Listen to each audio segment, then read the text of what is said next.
The shadow in the window. Everyone in the village knew better than to walk past the old Elmwood house after dark. It wasn't just the creaking shutters or the ivy-covered walls that sent shivers down spines.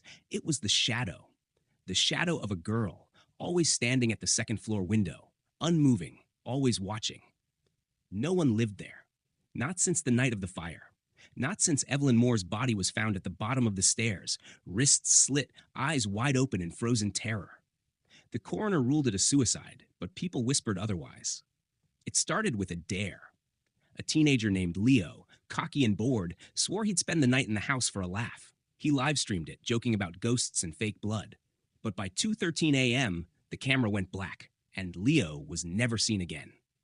His phone was found shattered in the upstairs hallway, screen still flickering with a single image, a pale face behind the window.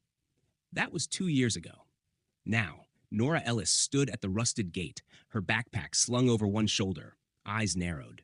A freelance journalist hungry for a viral story, she didn't believe in ghosts, but she believed in curiosity. And the Elmwood house, with its morbid legend and missing teen, was just the headline she needed. Nora stepped inside as the last rays of sun disappeared behind the hills.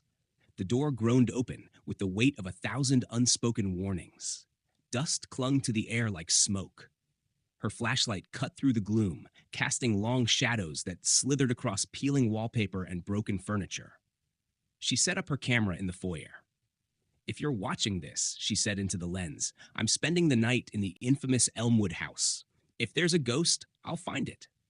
The hours crawled by. Floorboards creaked under her weight. The old clock in the hallway ticked loudly, though its hands never moved. Upstairs, something whispered. At midnight, she climbed the stairs. Each step protested under her weight. On the landing, she saw it, the second-floor window, the very one where villagers claimed they saw the girl.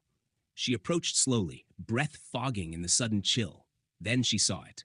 A figure stood just beyond the glass, white dress, black hair, head tilted at an unnatural angle.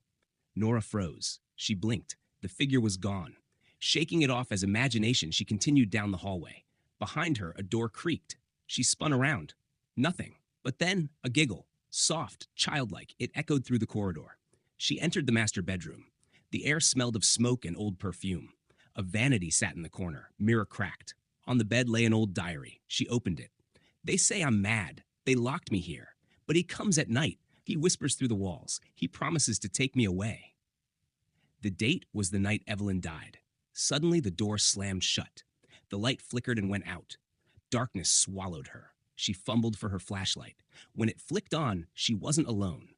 The girl stood inches away. Her face was pale, lips stitched shut with black thread. Her eyes, hollow and endless, bore into Nora's soul. The flashlight died. Nora screamed. She bolted from the room, down the stairs, tripping, falling, crawling. The front door wouldn't budge. She pounded on it, screaming. Then a hand grabbed her ankle. She turned. Nothing there. The giggle returned. This time, closer. She hid in the closet, breathing hard, trying to muffle her sobs. Through the slats, she saw the girl drift past. No footsteps, just movement. She held something in her hand, a broken mirror shard, glinting. Nora remembered the diary. "He whispers through the walls. He promised to take me away." Who was he?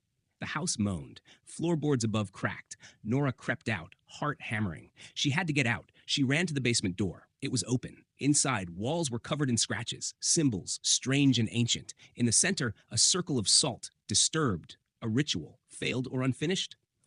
She stepped inside. The door slammed shut behind her. A voice, not the girl's, growled in the dark. "She was mine. You let her go. Now you take her place." The room shook. The circle of salt ignited. Fire spiraled around her. Shadows danced. And then she saw him. Not a man. Not a ghost. Something else.